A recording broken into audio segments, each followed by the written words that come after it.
میں کہہ رہا ہوں کہ اس کے بغیر یہاں پاکستان نہیں رہے گا۔ اس کے لیے اس کی جو دستوری، تدریجی، قانونی، پرامن اگر راستہ اختیار نہ کیا گیا تو ملیٹنسی بڑھے، یہ رکنے والی نہیں۔ یہ جو اوپر کا جو علاقہ ہے، ایک ٹرائنگل ہے جس کا نقشہ کھینچا ہے ایک بہت بڑے مصری ادیب اور مورخ نے، شکیب ارسلان کا۔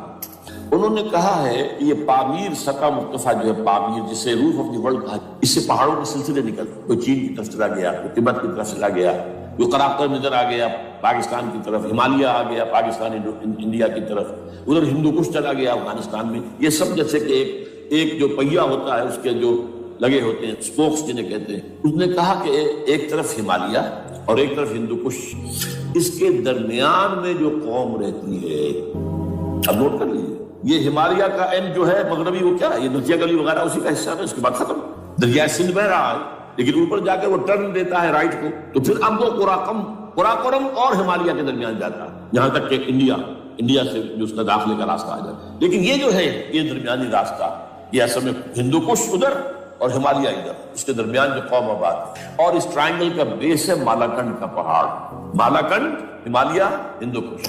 اس ٹرائنگل میں جو قوم آباد ہے، شکیب ارسلان کہتا ہے اگر پوری دنیا میں اسلام کی نبضیں ڈوب جائیں تب بھی یہاں کے لوگوں میں اسلام کی نبض، یہ وہ علاقہ جہاں سے پاکستان کے طالبان کا آغاز، جہاں سے پرامن تحریک چلی تھی، اس کا راستہ روک دیا گیا، اب وہ شدت پسندی پر آ گیا، اور یہ شدت پسندی بڑھے گی اگر آپ نے تشدد سے دو، اگر امریکہ کے چمچے بنے رہے، اگر امریکی ایجنڈے ہی کو پورا کرتے رہے اور اپنے لوگوں کو مارتے رہے، تو جواب میں دریک چراغ حقیقت قبول کیا تم نے تو موجے دودھ سے صد آفتاب اٹھ۔ یہ آپ جو آ رہے ہیں کہاں سے آ رہے ہیں؟ آپ کے خودکش حملہ آور، تو وہی ان لوگوں کے رشتے دار ہیں جو امریکی بمبارڈمنٹ میں مارے گئے، کتنے ہیں جن کے بچے ختم، بیٹے مر گئے۔ یہ جو ہمارے ہاں ایک کمانڈوز کے کیمپ کے اوپر جو حملہ ہوا تھا اور خودکش بمبار، جس سے کہ شاید 18-19 بہترین آپ کے کمانڈوز ختم ہوئے تھے، وہ کون تھا؟ وہ خود کمانڈو تھا، اندر کوئی اور تو جا ہی نہیں سکتا تھا، یہ کمانڈوز کا کیمپ تھا، اور اس کے میس میں لوگ جا سکے، وہ خود کمانڈو تھا۔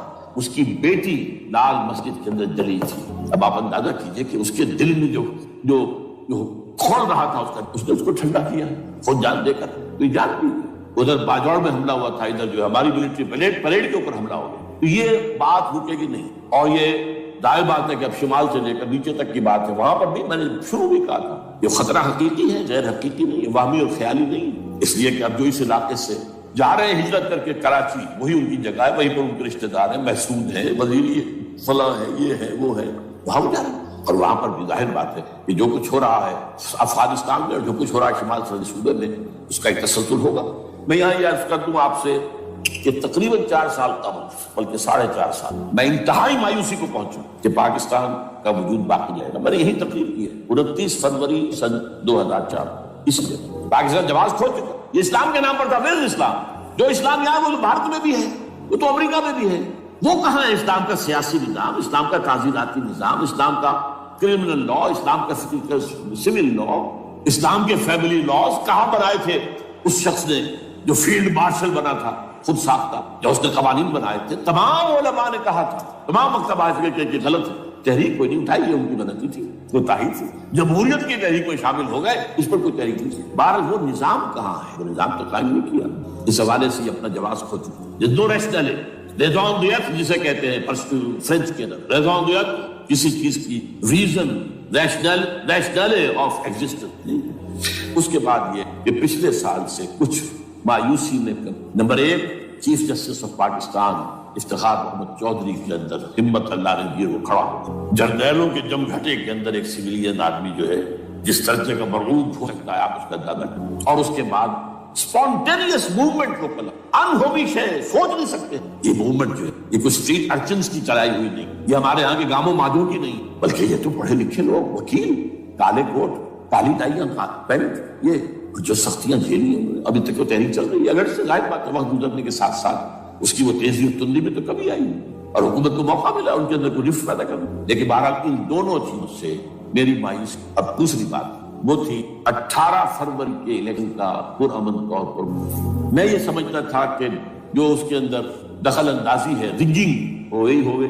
کیسے ممکن ہے پاکستان میں الیکشن ہو اور رگنگ نہ ہو؟ پھر تحریک چلے ہی چلے، کیونکہ تحریک تو چل رہی ہے پہلے سے، صرف اس کے اوپر تیل اور ڈالنا ہے، اور پھر مدمنی ہوئی ہو اور پھر دونوں طرف گدھ بیٹھے ہوئے. The NATO forces in the west, Indian forces, they will march into Pakistan. اور پاکستان کے ایٹمی دانت توڑ کر Pakistan will be put at the mercy of India, Bharat. Now do whatever you like. Condoleezza Rice کا میں آپ کو بیان سنا چکا ہوں. پاکستان کے مستقبل کا فیصلہ امریکہ اور بھارت میں کرے. بہرحال اب تیسری امید ہوئی ہے کہ کل پرسوں میں جو کولیشن جو ہے یہ ناکام ہوتی نظر آ رہی، لیکن یہ کہ صدر کے مواخذے پر یا صدر کے خلاف جو ایک کارروائی ہو رہی، اللہ کرے کہ وہ بھی ہو جائے، یا اس سے بھی بہتر ہے کہ وہ خود ہی استعفیٰ دے کر دفع ہو جائے. بہرحال یہ کہ اس سے بھی ایک پہلو جو ہے پیدا ہوتا ہے. اب یہاں اسلامائزیشن کا پرامن، تدریجی اور اسلام کا اور دستوری اور قانونی طریقہ کیا ہے؟ وہ طریقہ کیا ہے؟ 1949 اور 50 میں جو عمل شروع ہوا تھا، جو اس کے بعد سے آج تک جو ہے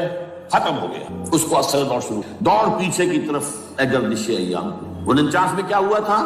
قرارداد مقاصد. وہ گویا کہ پاکستان میں نظام خلافت کی جڑ تھی جو رکھ دی گئی تھی کہ sovereignty belongs to Allah and whatever authority we have it's a sacred امانت. یہ تو اصل استعمال کی جائے گی یہ قوت کتاب و سنت کے دائرے کے اندر. this is خلافت. In essence it is خلافت. خلافت کی بنیاد رکھ دی گئی. اس سے پہلے 48 میں سن 47 کی ایک تقریر کی وجہ سے جو غلط فہمی پیدا ہوئی تھی قائد اعظم کی 11 اگست کی، اس کا انہوں نے کراچی کی ہائی کورٹ بار اسمبلی میں جا کے کہہ دیا تھا. کچھ لوگ شرارت کے ساتھ یہ پروپیگنڈا کر رہے ہیں کہ پاکستان میں دستور شریعت پر مبنی نہیں ہوگا، یہ فتنہ ہے، غلط کہہ رہے ہیں. نفی کرتی تھی.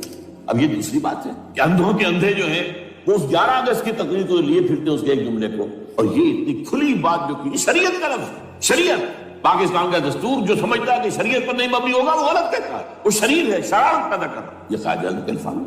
بہرحال اس کے بعد ایک عمل کیا ہوا تھا سن 50 میں، یہاں کے سیکولر عناصر نے ایک بڑا شور مچایا، کس کا اسلام لاؤ گے؟ شیعہ کا، سنی کا، دیوبندی کا، بریلوی کا، وہابی کا، کس کا اسلام؟ اللہ تعالیٰ غریق رحمت کرے ان بزرگوں کو. پاکستان کے تمام مذہبی مکاتب فکر کی ٹاپ کی قیادت جمع ہو گئی کرا، شیعہ اہل حدیث بھی، بریلوی بھی، دیوبندی بھی، 31 علماء، جماعت اسلامی بھی، مولانا مودودی بھی اس میں. انہوں نے 22 پرنسپلز ایگریڈ اپون دستور بنانے کے لیے 22 پرنسپلز ہیں، حاضر بناؤ دستور. اب کوئی دلیل نہیں. تمام مکاتب فکر. بعد میں ہوا کیا ہے، اس میں کس کا کتنا رول ہے، یہ بڑی درد بھری داستان ہے، میں اس وجہ کو چھیڑنا نہیں چاہتا. حاصل کیا ہے، وہاں سے ہمارا پروسیس ڈیریل ہوا، کچھ اپنوں کے کیے، کچھ بیرونی دباؤ. قرارداد مقاصد کی سزا دی گئی لیاقت علی خان کو، تم نے پاس کرائی ہے. اسے ایسے قتل کیا گیا کہ سراغ تک نہیں ملا گیا. یہ ایسے تو نہیں ہوتا، اس سے پیچھے بڑے بڑے کریکٹر، بڑے بڑے کریکٹر. اب اس کے بعد وہ عمل کیسے شروع ہو؟ ضیاء الحق نے جو ایک ادارہ قائم کیا تھا فیڈرل شریعت کورٹ، اصولی اعتبار سے بہترین قدم. وہ کیا تھا؟ یہ شریعت کورٹ ہے، اس میں کوئی شخص لائے پیٹیشن کہ پاکستان کا فلاں قانون جو ہے میں ثابت کرتا ہوں کتاب و سنت کے منافی ہے، یا کورٹ سو موٹے لے لے کسی بھی معاملے کو، ایگزسٹنگ جو قوانین ہیں ان پہ جائزہ لے کہ اس میں یہ پورا قانون یا اس کی یہ شک جو ہے یہ خلاف شک. اس پر آرگومنٹ دونوں طرف کے دلائل ہوں، علماء بھی آئیں، وکلاء بھی آئیں، بحث کریں. شریعت کورٹ کا تو میدان ہوتا کھلا. بالآخر اگر کورٹ فیصلہ دے دے کہ ہاں یہ ایگزسٹنگ قانون یا جو قانون قابل زیر غور ہے بننے جا رہا ہے یہ خلاف شریعت ہے یا جزوً شریعت کے خلاف ہے، تو وہ اسے کینسل کر دے اور کہہ. لیکن یہ کہ اس وقت جو عالم عرب پر صورتحال پیدا ہو گئی اس میں ہمیں کیا کرنا چاہیے، پاکستان کے جو حالات ہیں ان میں کیا مشورے ہیں. اب میں ان چیزوں کے بارے میں آپ سے چند باتیں عرض کروں گا. پہلی بات تو یہ ہے کہ مشرق وسطیٰ کے مسئلے میں اس کے پس منظر کو سمجھ لینا چاہیے. ہمارے بہت سے احباب جو ہے وہ فوری طور پر وقتی صورتوں کو، جیسے کہ حالات و واقعات ہوتے ہیں، صرف انہی کے اعتبار سے رائے قائم کرتے ہیں. چیزوں کا پس منظر جو ہے نگاہوں کے سامنے رہنا چاہیے. اس صدی کا ایک مختصر سا نقشہ ذہن میں رکھیے. یہ 20ویں صدی کے آغاز کے وقت، جسے ہم پورا کہتے ہیں مڈل ایسٹ، بلکہ صرف مڈل ایسٹ نہیں، پورا شمالی افریقہ سلطنت عثمانیہ کا حصہ تھا. خلافت عثمانیہ، لیبیا، الجزائر، مصر، پورا حجاز، یمن، پورا عراق، شام، اور یہ شام ہی کے حصے ہیں در حقیقت اردن اور لبنان، یہ سب، یہ شام عرب، عراق عرب، یہ پورا علاقہ خلافت عثمانیہ یہ اس کا حصہ تھا. پہلی جنگ عظیم میں انگریزوں نے عربوں کو بغاوت پر آمادہ کیا، غداری پر آمادہ کیا. انہوں نے خلافت عثمانیہ کے خلاف بغاوت کی، بیج بوئے ان کے دلوں کے اندر نفرت میں، ابھارا انہیں تم ترکوں کے غلام کیوں ہو، تمہیں خود حاکم ہونا چاہیے، تم کھڑے ہو جاؤ ہم مدد کریں گے، تم بغاوت کرو، تم ان ترکوں کے خلاف ہماری مدد کرو، ہم تمہیں آزاد کر دیں گے، تم اپنے پاؤں پر خود کھڑے ہو جانا. یہ بہت ہی ہمارے لیے دردناک المیہ ہے پہلی جنگ عظیم کا. کرنل لارنس جیسا شخص، برطانوی استعمار، اور اس کے نتیجے میں عربوں نے بغاوت کی. اور اس قدر دردناک بات آپ کو بتا رہا ہوں، میں پہلی مرتبہ جب سن 62 میں حج کے لیے گیا مدینہ منورہ میں، ابھی وہ ریل کے انجن کھڑے ہوئے تھے. یہ ترکی کے زمانے میں، سلطنت عثمانیہ کے زمانے میں بغداد سے مدینے تک ریلوے لائن تھی. یہ پورا ایک عالم